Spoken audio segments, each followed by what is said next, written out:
building look a lot like a cooperative, and that cooperative would mean that, for example, in our communal dining room, the residents would plan the menus and prepare the meals. And this is a great opportunity for seniors who love to cook and adults with developmental disabilities who also love to cook to work together.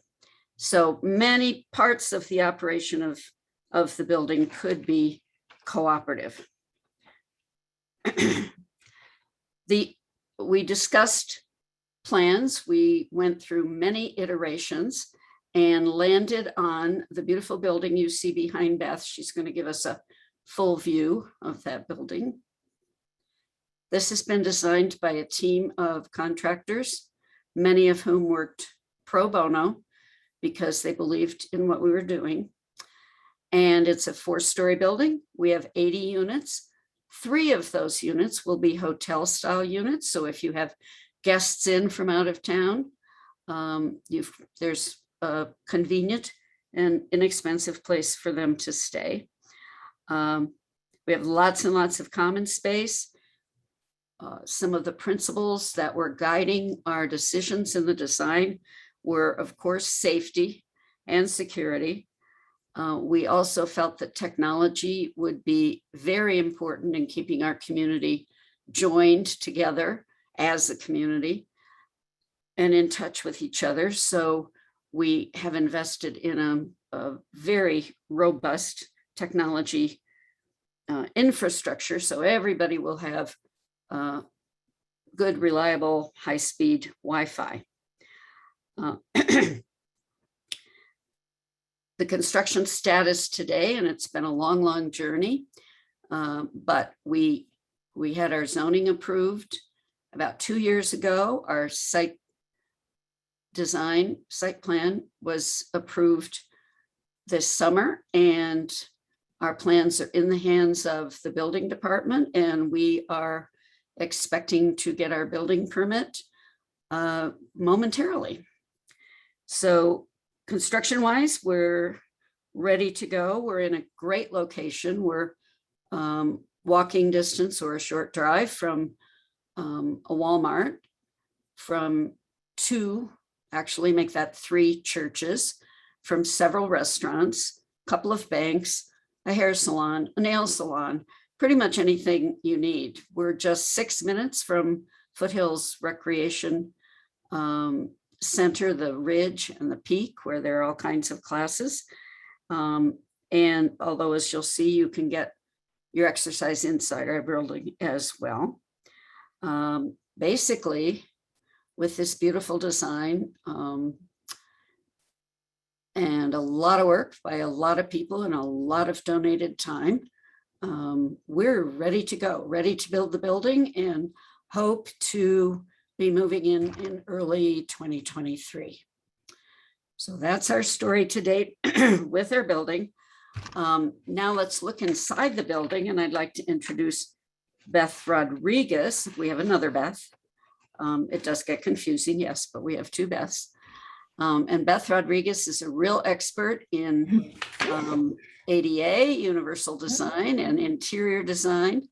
And she's been hard at work also for several years. And she's going to give you a tour of the building. Thanks, Barb. So I'm on the board, and for this nonprofit, I'm the secretary and the treasurer. I'm also an occupational therapist, and I hold a certification in aging in place.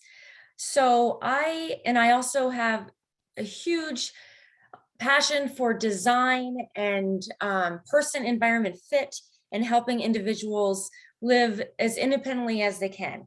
So I also work with individuals with developmental disabilities, as well as being on this board. So I was so excited to be part of this board because it's truly blending all my passions into one project.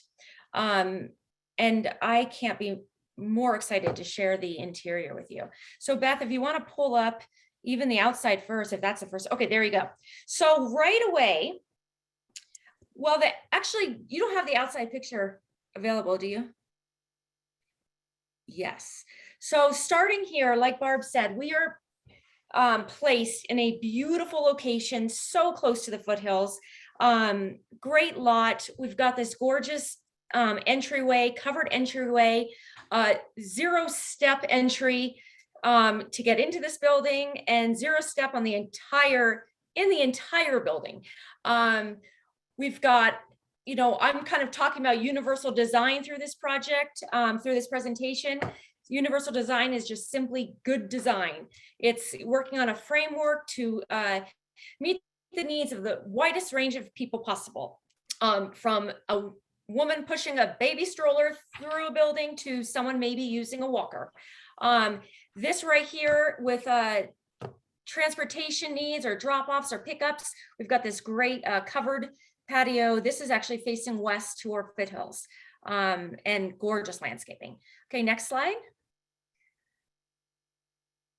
So now we walk in, and I always just take a nice breath of just welcome home. It is a gorgeously decorated, designed building, very purposeful in so many of our decisions. We have got nature inspired colors, we've got nature inspired textures and materials throughout this whole building. As we move through, you're going to see different woods and stones.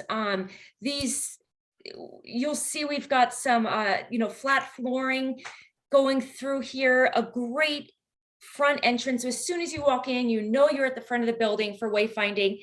We've purposely designed our front desk to be welcoming and at a 34-inch level, a desk level versus anything high. So as soon as you walk in, if you happen to be in a wheelchair, if you're a child in a stroller, you're going to be able to make eye contact with the person sitting behind that counter. And then the gorgeous beams you see on the ceiling are purposefully placed. Those are acoustical beams to even help with the acoustics in the area. Next slide. So this is just to the left of that entryway. We have got a gorgeous two-sided fireplace. All of our design is truly designed for community and community socialization. So we've got several community spaces that people can gather. This here might be a great spot to sit and wait for if you're going to need transportation, or if you're waiting for an Uber, or just meeting a friend who wants to come visit you. Again, so we have an inlaid carpet to warm the place up a little bit in both of our spaces up front. No tripping hazards at all. The neat thing about this is everything is flexible in our furnishings. We have designed this for flexibility of space. All of our furnishings, from these rooms to our dining rooms, can be moved around as needed. If we want to bring more chairs into this front entrance here, we can if we wanted to. Lots of flexibility in use. This is the other side of that fireplace. One thing I want to point out, we have got windows galore. We wanted lots of light coming in. We wanted an open feeling. Nature, tons of studies have shown your wellness goes up when you feel connected to nature. And this is the building, nature inspired completely through the windows and the colors. This is the farthest common space in the building, and we've kind of designated this as a gaming room. We'll be able to have the foosball tables, the air hockey, and also in this room on the other side, we're gonna have some bookcases where people can put games and puzzles and books to borrow. You'll see another little kind of quiet space back there in the corner for another seating area. For a more intimate conversation. You're kind of peeking through the dining room in that last picture, and this is the dining room itself. The chairs aren't exactly what we're going to have. Again, thinking about flexibility and allowing for the best experience for all body types and all types of people. We're going to have both chairs with arms and chairs without arms. Some people need a little boost to stand up, some don't. So we're going to have different types of chairs. This dining room is just going to be gorgeous, and it has a the breakfast bar I'm talking about, Beth. right there, kind of hard to see, but it's going to be the pass through of our commercial kitchen, gorgeous commercial kitchen, where we'll be able to have meals sitting right on there. You'll be able to get your food right on that tray. And in the corner, in the back corner of this picture, yep, right where that cursor is, we've created a wraparound coffee bar. We're going to have, you know, coffee and tea and waters and out most of the day for people to get that. And so we'll have a drink station all along there. I don't know if this next picture is going to show the connection to the outside. Yes.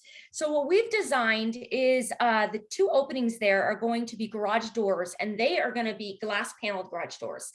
The one that you see in the back by the blue and yellow umbrellas is also a garage door. That is going to our court, our half-size basketball court. But these doors here are right to the dining room. And we're so excited about this courtyard because, again, flexibility of use. If someone wants to have a wedding here, we can roll up all the doors. You can get into the half court, use that space, into the dining room, use that space, and use this courtyard. We're going to have lots of different types of seating outside for, you know, for just enjoying our gorgeous weather in Colorado. So I'm super excited about this outdoor space. We're also going to be able to have a grill outside so we can do some grilling. This is the half, I think it's called half court, where we can do basketball, we can throw up a volleyball net, we can do anything in here. We can have a concert in here if we want. We can have yoga in here. And it will provide tons of entertainment and in community. We also, at the back of that, you'll notice at the back of that building wall there, you see glass windows. Again, those glass windows are in the hallway that you enter the building in. So again, you're going to be able to see into so many of our soon you're going to see a craft studio and a laundry room and this. And so we have it nice and open and safe feeling that you can look to see if some of your friends are in there playing where you can join them. Nothing's closed off. We've got a exercise room on the main level. We'll be bringing in some equipment that you can use. The only closed off room we've got is this fantastic media room that we're designing. Again, it'll be nice and dark, like a movie theater. We're gonna have a big screen at the end.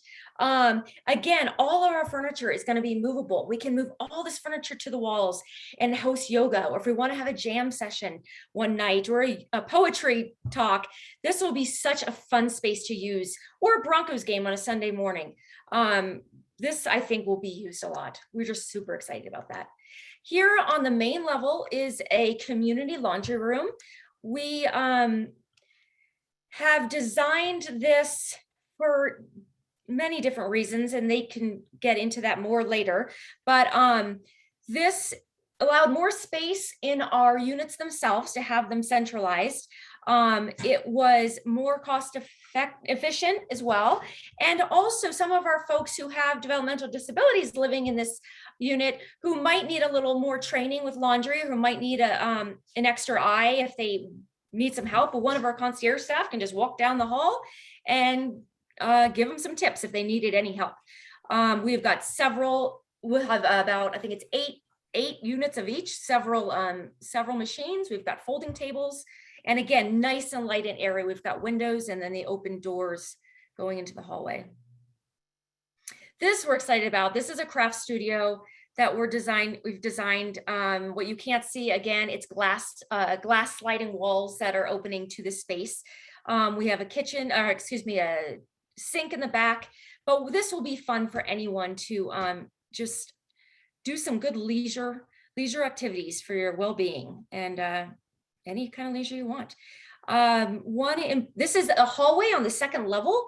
One big thing about universal design and wayfinding, you want to use a lot of different sensory modes to give the meaning to what you need, important information. And what we're doing is on each level is going to have a different color scheme. So someone who's in an elevator and they get out and they see, oh, this is the blue room. Wait, no, I'm not on the blue floor. So it'll be very easy if you don't even look at the number that the door opens. You'll know your hall by the color scheme. that is, yep. And then this is one of our studio apartments. We've got, the units will all have luxury vinyl tile, or yeah, it'll look like the hardwood flooring, but it'll be luxury vinyl flooring. And you are welcome to bring in your own rugs and furnishings, decorate as you please. We've got a closet, a good sized closet right next to that bed there. So here's a picture of the kitchen. We've got full-size appliances, white cabinets we have a pantry that we're putting in all units there. We are trying to be, again, as flexible as possible with everyone's needs. And you are able to bring in an island if you want, or a table if you want, as big as you want, as high as you want, depending on your needs. This is the picture of our bathrooms. And we are excited that we're going to be putting in level, roll-in showers is what they're officially called, in every unit, which is just a wonderful feature for everyone in life, to not have to get over any types of lips to a shower. We're going to be doing a handheld shower for every unit. We're going to be doing blocking in the walls, behind the walls, for grab bar installments for anyone who needs them.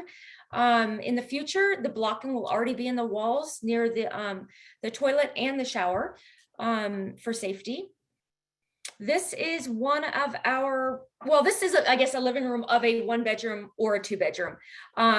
We have a large window. We've made sure we placed them low enough that if you are someone who might be shorter or in a wheelchair, or you can easily see out and easily reach the mechanisms of the windows.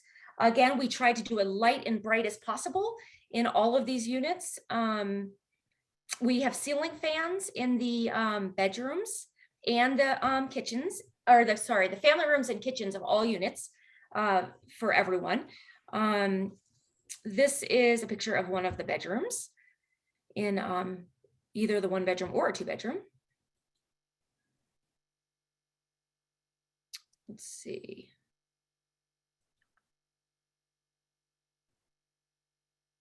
Is that the last of the? That's all of them. Of the inside. That's fine. So again, we have such a great team on the design and architectural and build. Everything's been purposely thought of and designed for a reason in this building. And I am just so excited to get this thing built and walk in those front doors. Thank you. Well, you and me both. I'm excited to move in. I intend to live here myself, so I promise you I will be watching everything. So friendly reminder as we go, for the people who came in late, if you have questions during the presentation, feel free to put them in the chat box, and we're going to stay after at the end to answer Q&As for anybody. So you can stay, you can add them to the chat box, or you can just hold on to them till the end. Thanks. Sorry to interrupt. No, that's great. That's super. So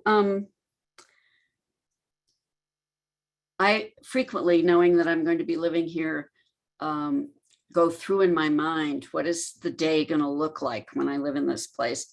The first thing, of course, that comes to mind, and I'm sure some of you are thinking this too, is these spaces are smaller than what I'm used to living in. But the more I think about that, the better I like it. I really am excited to simplify. I mean, this stuff that I've accumulated over 75 years has got to go somewhere when I'm gone.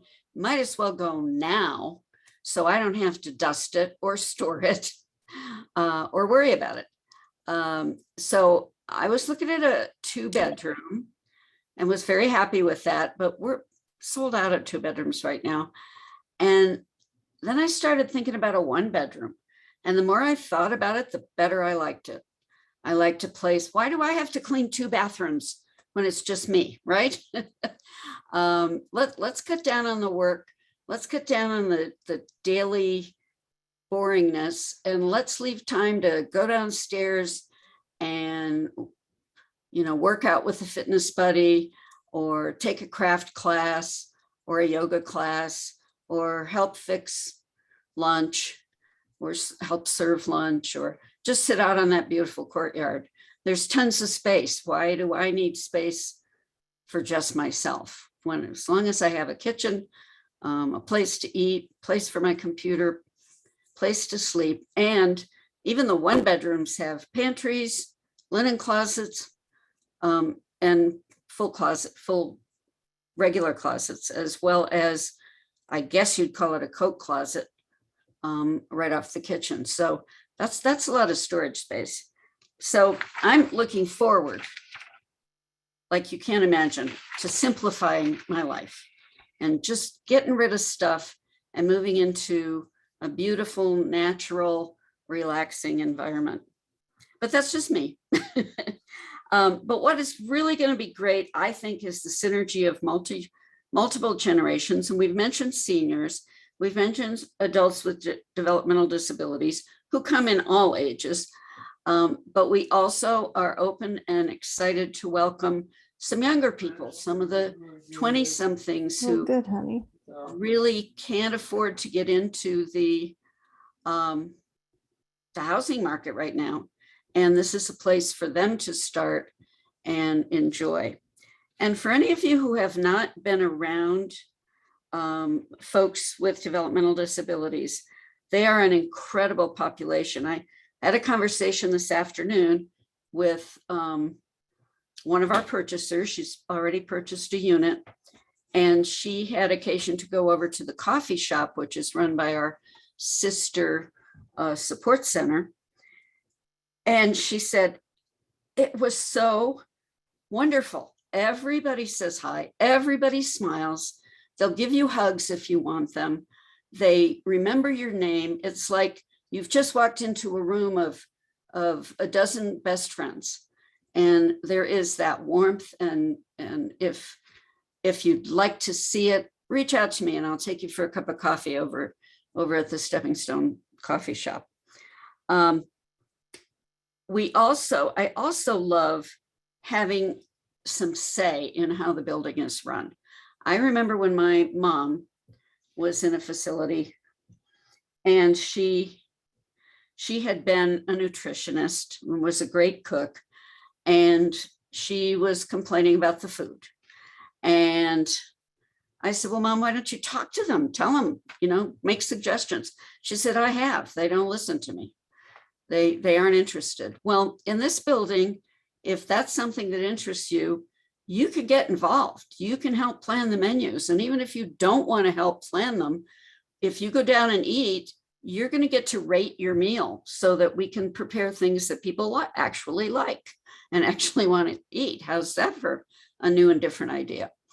All of the residents are automatically members of the Resident Advisory Council, and each floor will have its own subcommittee of that council. On each floor, there is a meeting room where your council can meet as a smaller group and discuss problems. Maybe it's the loud music on Saturday night, or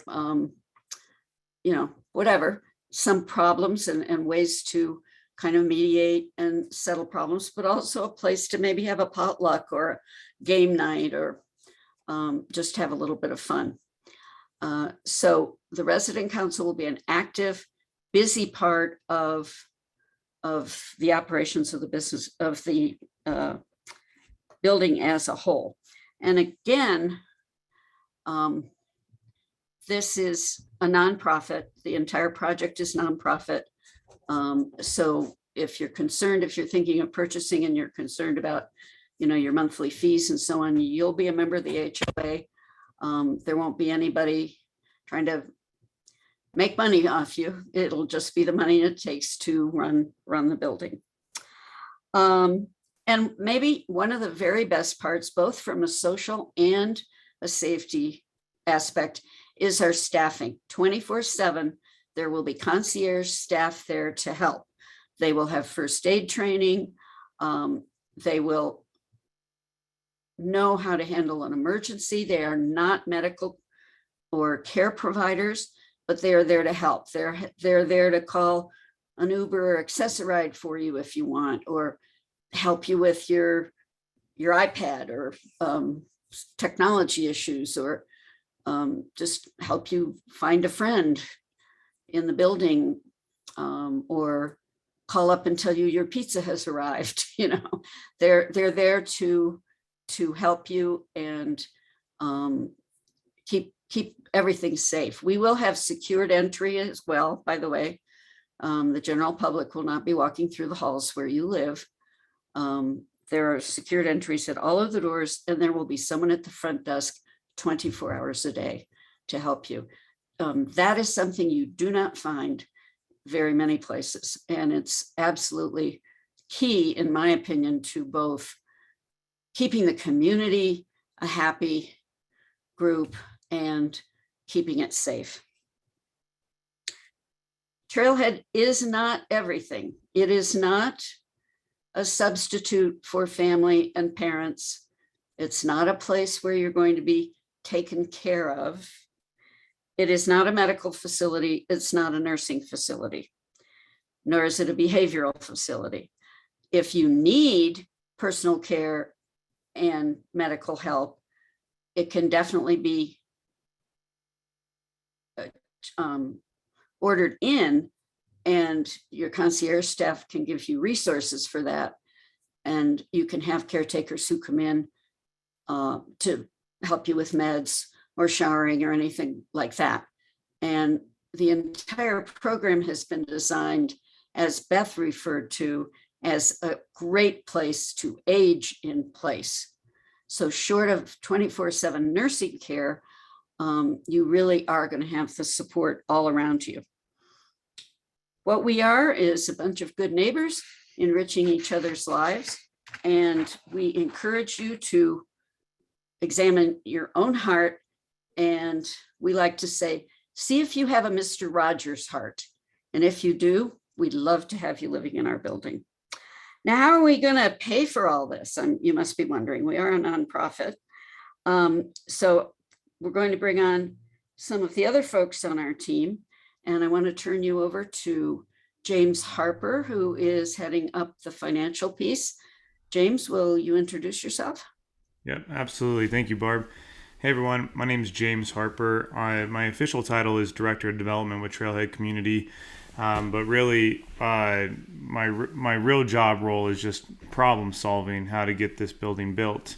And that's what this community and this organization has done for really the last 8 years, and I've been a part of it for the last 4 years, figuring out how we were going to finance this to make it sustainable, affordable, and attractive for all the demographics that we want to hit.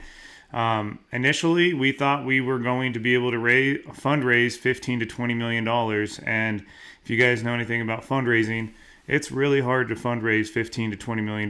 With that being said, if you do want to make a donation of $15 million tonight, stay after and I will gladly talk with you. That's never off the table. But in all reality, we do what makes the most sense when it comes to sustainability and just trying to get this community built because there's such a strong need for it.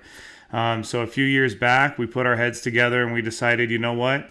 We have something really appealing here. We have people from across the country inquiring about this community. The one way that we know how to get this thing built is if we condominiumized the building and sold some of the units, which wasn't a part of our original plan. So 57 units, which Daniel Hansen, who's up next to speak, will talk to you more in depth about, are up for sale. And we really wanted to do this just so we can get some financial backing versus just hoping that we could find some big time donors to come support the mission and help get this building built. So through just kind of miracles, when I first started working with Barb years ago, she said, James, it's hard to explain, but the more you're involved in this organization, in this community, miracles will just happen. And, I thought it might be some woo-woo talk or whatever, but I guess I'm going to speak some woo-woo talk to you, as I call it right now, because those miracles happened. We met a lot of great people, had a lot of great conversations, and got introduced to a financial broker named Walt Coughlin, who's with an investment firm here, Coughlin and Company, actually one of the oldest investment banking firms here in Colorado.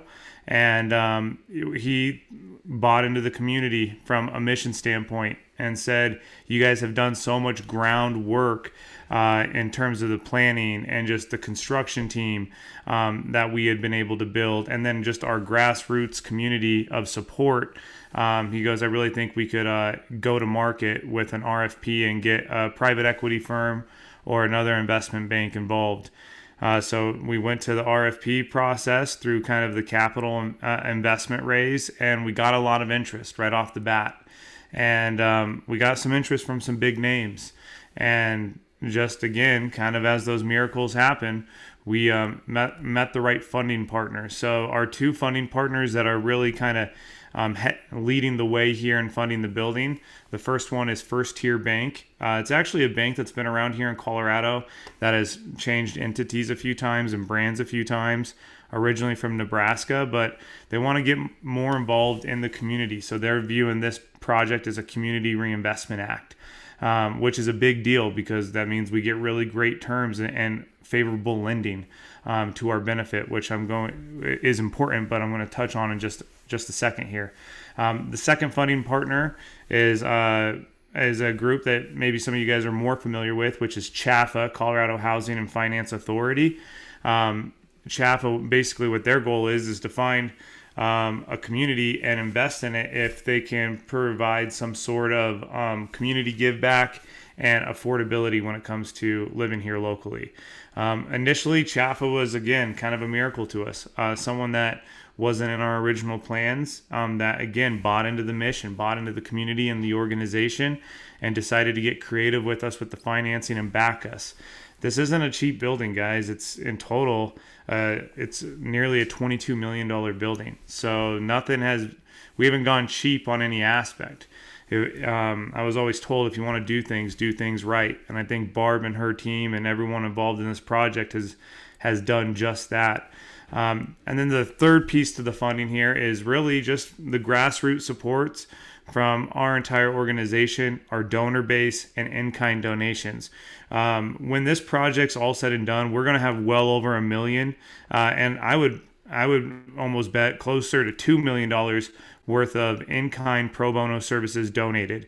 A lot of people can roll your eyes when you say that, but when you see $100,000 zoning and planning fee come across your table that's paid in full, it gets real, and it gets real fast. And that's what, thankfully, through our network and the relationships we've been able to do, we've been able to accomplish a lot of in-kind donation support. With that being said, a lot of that's coming from the trade side and the material side to getting this building built, which really has helped speed up this process. So when you put two investment partners at the table and you put, a lot of money in in-kind donations and then nearly $1 million in cash fundraised from Trailhead community, well, you have a really cool building that you can start talking about breaking ground and opening up with. I'll end with this. Where are we at in the financing phase now? Everyone wants to know that $1 million question. We are, I guess I'm a sports guy, so I'm going to speak to you in simple sports terms now. I like to say we're approaching the ninth inning in the funding phase right now. We're getting really close to the end. So much so that some of our bankers and lending partners and our general contractor have talked about underwriting and breaking ground and closing, and then breaking ground as early as late November, early December. Now, I don't want to say that's our official date because it's not, but if stars aligned, it could be. So that's how close we are to getting this all done. So we're really looking forward to it. It's been a long time coming. A year ago, if you would have asked us where we're at with the financing, it would have been completely different. So we just have a great team, financial team on our back. Every one of them has been able to be creative to get this building built. And again, that's one of those miracles that Barb was talking about that's came to fruition. So for the 36 people on this call today, I'm glad you guys get to hear and see this information. Some of these designs and drawings that were shown tonight, I know a lot of people have not seen. So you guys are getting kind of an up close and personal sneak peek of a lot of important people in Trailhead, and I'm happy to answer any questions for anyone. I'll put my email in the chat after this. We're completely transparent. We're an open book when it comes to this stuff. We're not hiding anything. And I'll finalize with this because I know we're running short on time. The building's going to be sustainable moving forward, so we don't have to fundraise moving forward when stores are open, and that's critical. That's really important. This is truly a one-of-a-kind community, guys. So really glad that you guys are taking the time to listen to us tonight, and I'll put my email in the chat box. Thanks, James. Yep, appreciate it, James. I'll hop in here, Barb. My name is Daniel Hansen. Thank you all for being here this evening. My role with Trailhead is primarily the real estate professional, kind of the real estate sales arm of the organization.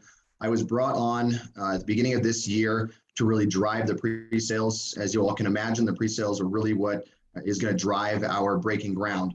As of today, I can tell you that almost half of all 80 units are accounted for via the 20 rentals that are going to be permanently reserved for by Trailhead, which there is a waiting list. I encourage you all to jump on there if you're interested in a rental, but also through pre-sales. We've sold over a dozen pre-sales to date. Barb mentioned earlier that we are sold out of 2-bedroom, 2 baths.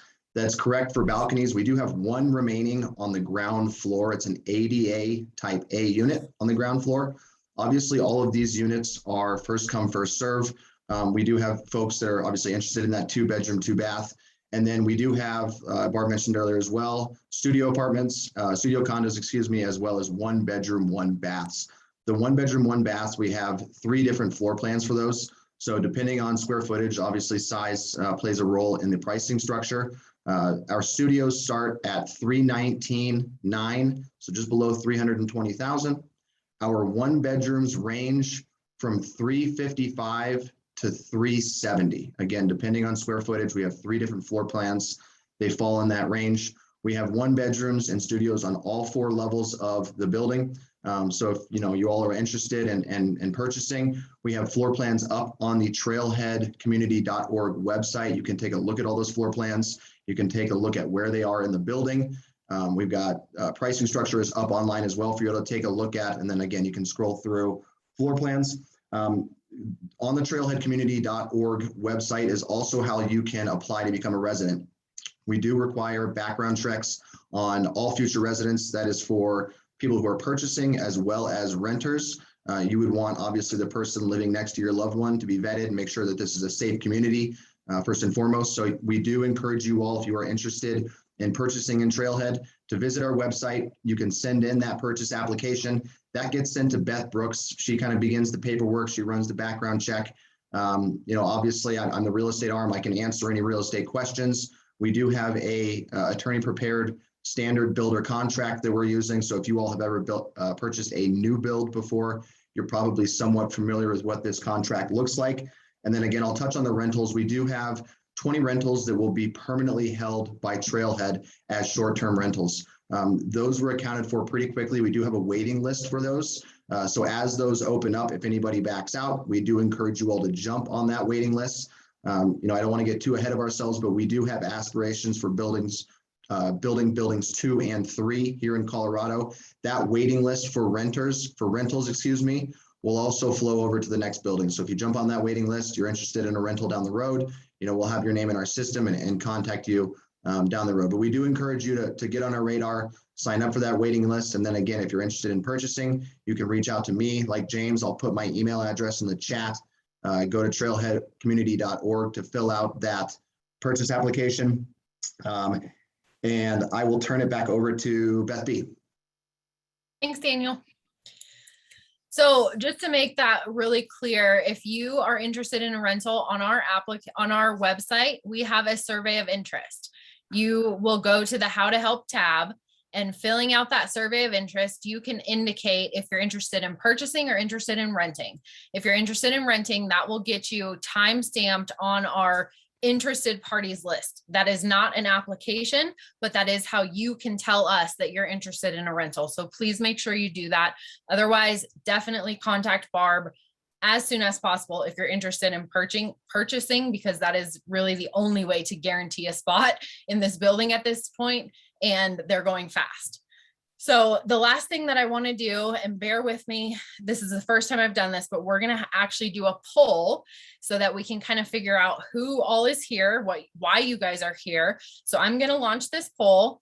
And if you guys can just go ahead and look, we're going to do a test round real quick. So this says, what is your favorite color? If you guys can just select your favorite color, red, orange, yellow, green, blue, purple, white, black, brown, or other. Go ahead and click on your favorite color. And I'm going to wait a second and make sure everybody can do this. Okay.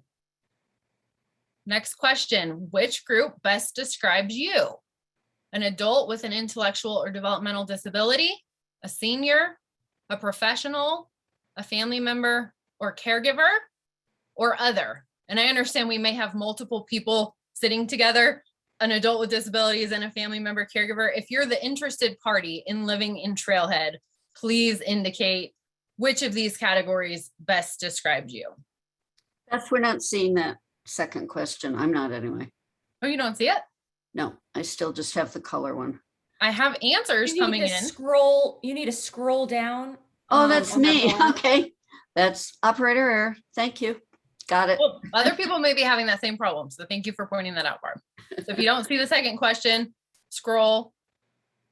I see like 6 people have answered it. So hopefully you guys can figure out how to answer the questions.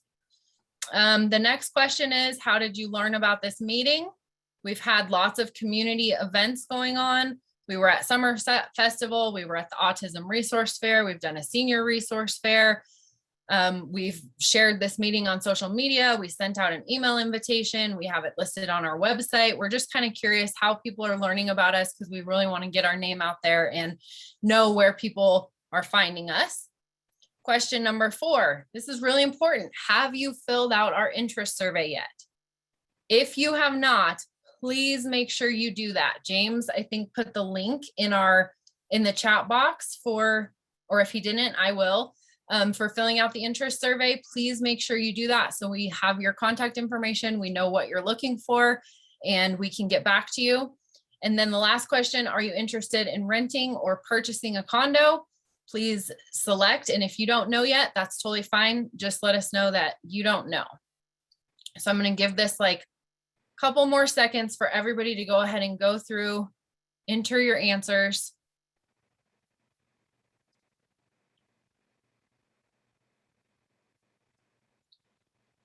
And then while that is going, Barb, do you want to start Sure. answering some questions? Yeah, there's some great ones in there. Do you want me to read them, or you want to read them? I can tell you what the first question is that well, Carrie said that she's having trouble applying. We'll talk with her privately. So Right. Amy, when can we apply for an apartment? So the answer is you can apply now. And if by apartment you mean renting, you will get on the wait list and you'll hear from us. If you would like to purchase, we're ready to talk to you. There's a lot more information we'll want to convey, and I'm sure you'll have a lot of questions. So either Daniel or I will be happy to sit down with you for that. And as Daniel said, there's 1 2-bedroom left. So if your heart's set on a 2-bedroom, I would say apply tonight and get going. What's next? Next question. Will there be a sensory room, playground with swings and other activities and equipment for sensory regulation needs? So not specifically. We are reaching out. So one thing we haven't mentioned is that in the year or so that we are building the building and before we open, we want to get the future community together so you can begin forming your community connections. And we will have conversations about that and ways that some of the common spaces could be used, depending on the level of need. These will be the kinds of decisions that the residents and the HOA, the owners, the HOA members will make for themselves. We're trying not to define your lives for you. And if there's a huge need for any of those things, you know, we're nothing if not problem solvers, and we'll find a way. Barb, can I say something about that as well? Please. So sensory processing disorders are definitely, you know, something that a lot of folks with IDD deal with. And of course, it differs with every single person in every single sense, depending on the individual. One thing, again, we would have loved to have an outdoor playground. Barb and I have discussed that in the past. We would love to have had an adult, you know, like an adult playground kind of thing. Right in this parcel, we do not have the space for it. Something as simple as, you know, on the back courtyard, I would love to be able to just get, you know, a porch swing. It doesn't give, you know, as much sensation as someone who might be in one of the big swings, but a porch swing that could have some rocking. Also, we could, as the resident council, one of those small trampolines is a really great way to get input on some folks with certain sensory modulation disorders. So that could be something that's in the fitness room if they don't have room in their own condo. So that could be something that's discussed at the resident council, some little things. If it's more of calming type of sensory needs, we are just assuming they will create that in their own unit themselves. But if they need heavy work activity, I guarantee we could find furniture for them to move around. And that's a big thing that that really helps a lot of folks. We have got some couches you can move around. Thank you, Great. Beth. Okay. What about pets? Will they be allowed to roam around? Will they be staying primarily in tenant spaces, except when out for a walk or nature calls? Will they be lounging in the lobby? What do you expect? Okay, and what we expect is all that we can answer, because again, it will be the residents who will be making these decisions. But the pet policy that we expect will be adopted will require pets to be leashed when they leave their apartments. And so no, they would not be wandering around the building.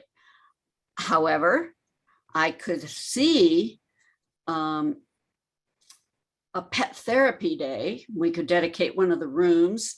And if you like animals and, you know, want to pet them or play with them or even walk them, we have a beautiful big grassy area that will be both a walking park and a pet park.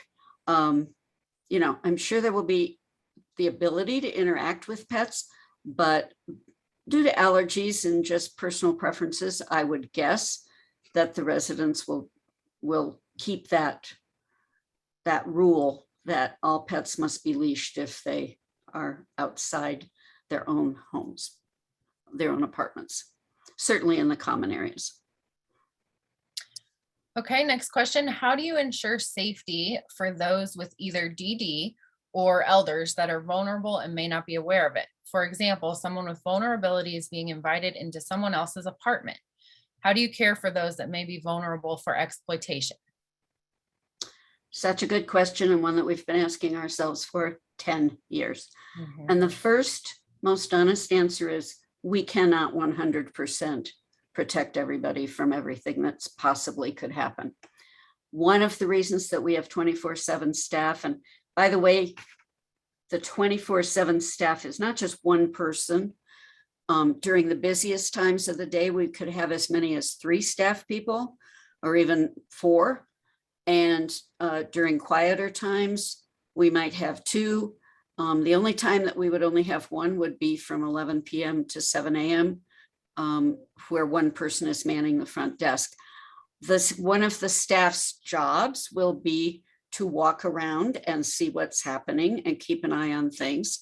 In addition, I mentioned each floor will have its own sub-council or subcommittee, and 2 residents on that floor will be in charge of welfare for that floor. And I'm hoping that in most cases that will be a buddy system between someone with a developmental disability and someone without a developmental disability. But their responsibility will be to go knock on doors and say hi and invite people over for coffee and just kind of check things out. Furthermore, you won't get past these secured entrances if you haven't passed a criminal background check. So those are some of the protections. For example, in many cases, the people buying the condo are not the people who are going to be living in the condo. Both the owners and the residents must pass those criminal background checks. And families of renters will have to, anybody who's going to be in the building frequently will have to pass those checks.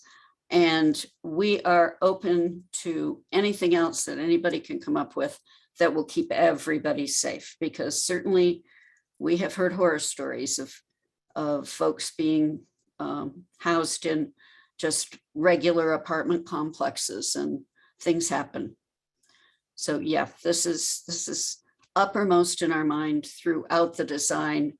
You can also, within your own unit and only with your permission, we have technology that will allow us to monitor what's going on inside a unit. But that's only for people who choose to have that level of monitoring. But we will have the capability of monitoring all areas of the building. Okay, Barb, get out your crystal ball for this next one. What is the rental cost?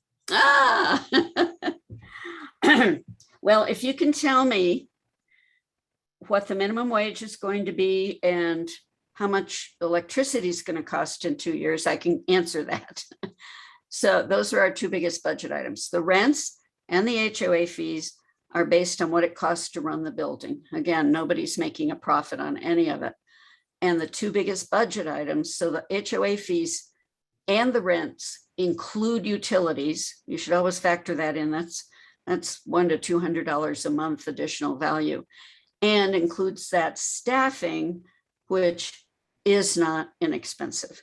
And the utility and staffing budget items are the two biggest items on our budget.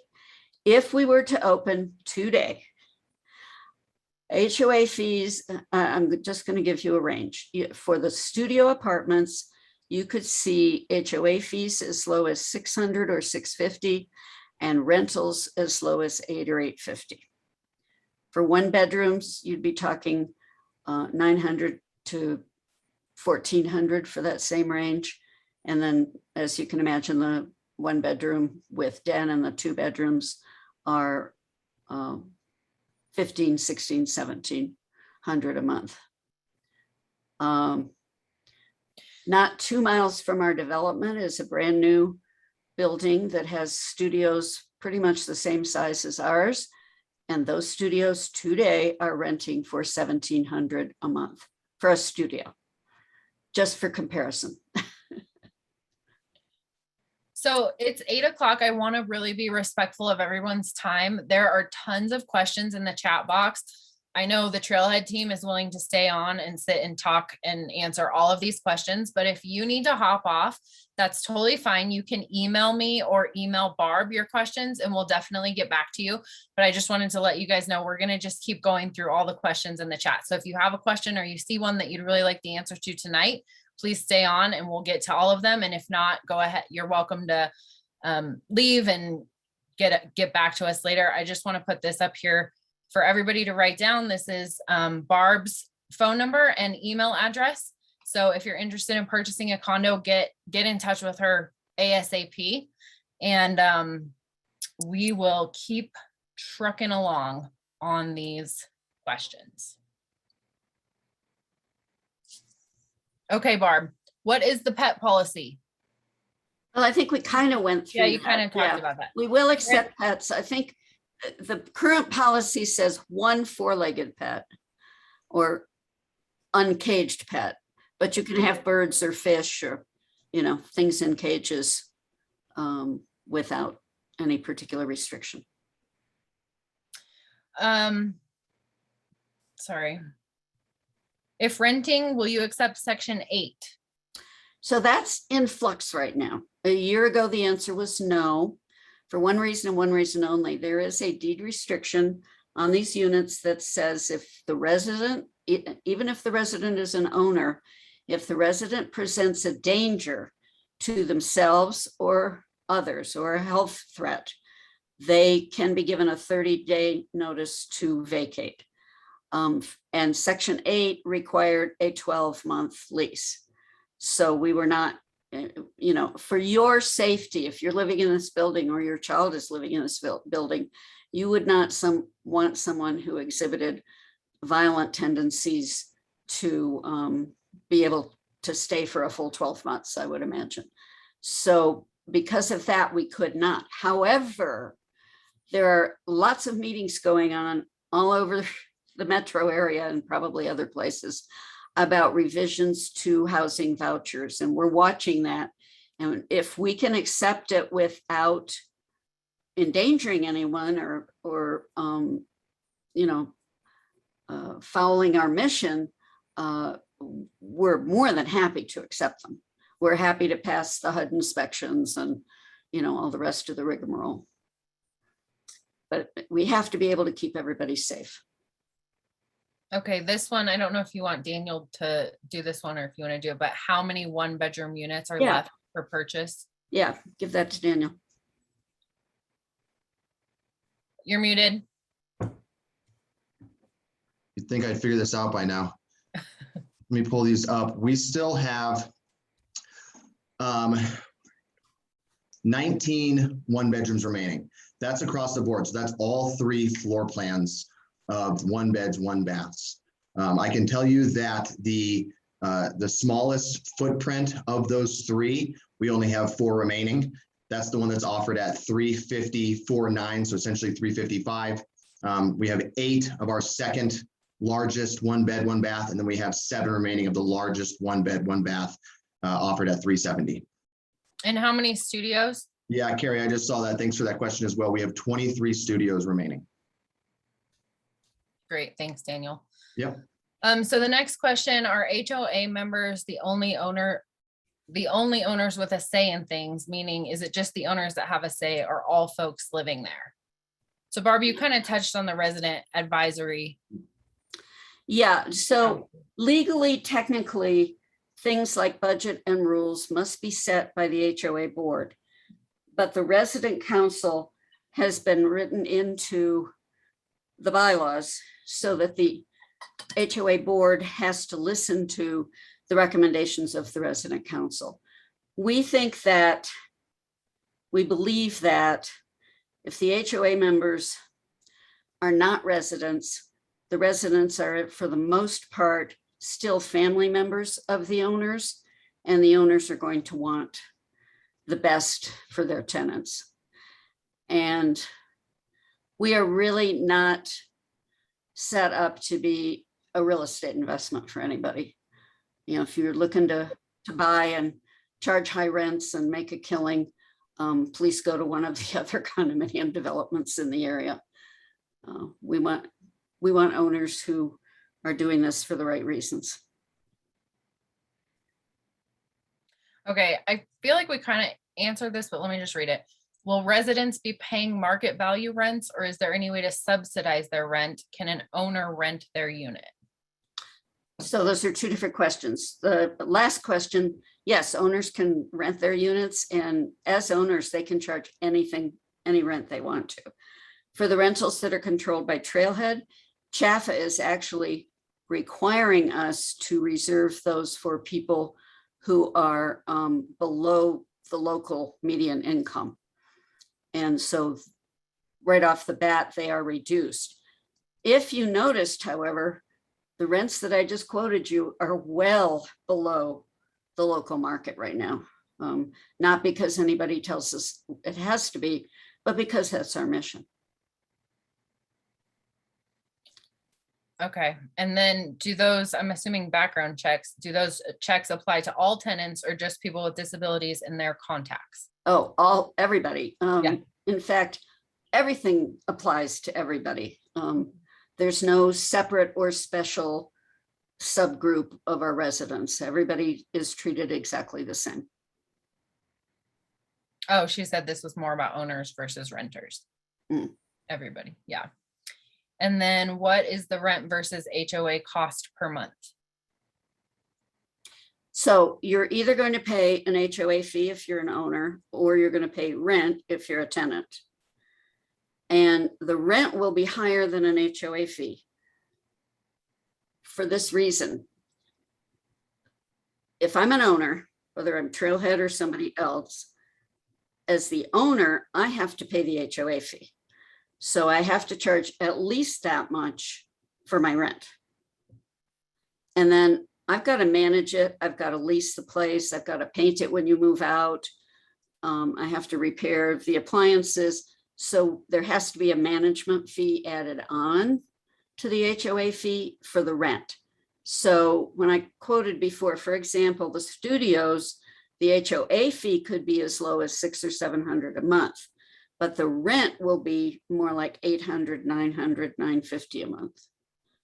Again, we can't quote exact prices till we get closer to the time. Okay, I think we got them all. Okay. Well, if you come up with other questions later, please just get in touch with any one of us and we'll be happy to answer the questions. And thank you so much for giving us an hour of your time. We love talking about this project. So thank you. And it's been a pleasure. Thanks, everybody.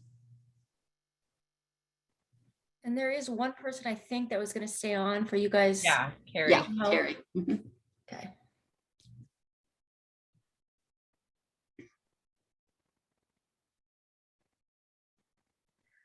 All right, thank you, ladies. And I guess I'll see your faces at our board meeting next. Yes, right. If I don't Hi. hear from you sooner. Bye-bye. Bye. Hi, Carrie. Hi.